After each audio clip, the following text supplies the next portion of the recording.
Hey everyone, welcome to today's FX trade analysis. Let's just jump right in and get started. As you can see from this 4-hour Australian USD pair chart, we have the formation of an ascending trend line here, hinting at a possible upward move.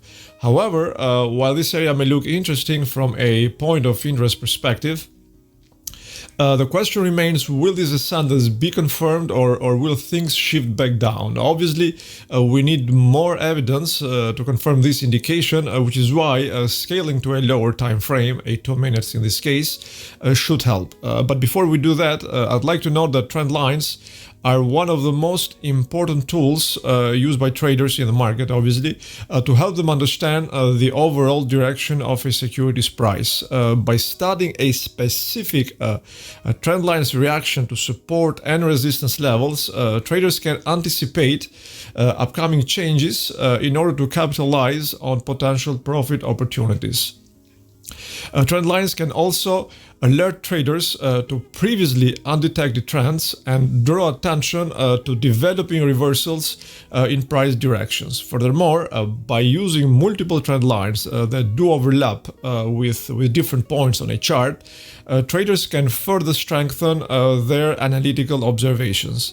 It goes without saying that trend lines are an important tool for identifying market movements, giving traders an insight into underlying market conditions often missed with more basic analysis techniques. I firmly believe that trend lines should be an indispensable part of every trader strategy, no matter the style of trading.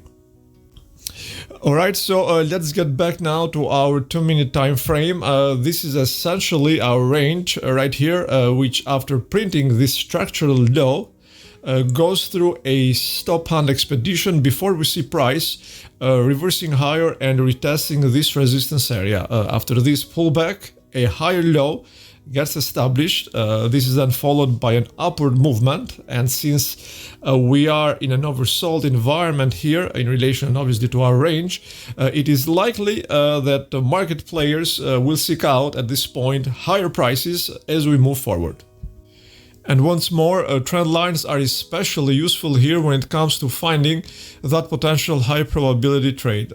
By simply connecting these 2 points on the chart, we can construct a trend line that acts as a support level, giving insight into the directional bias of the market.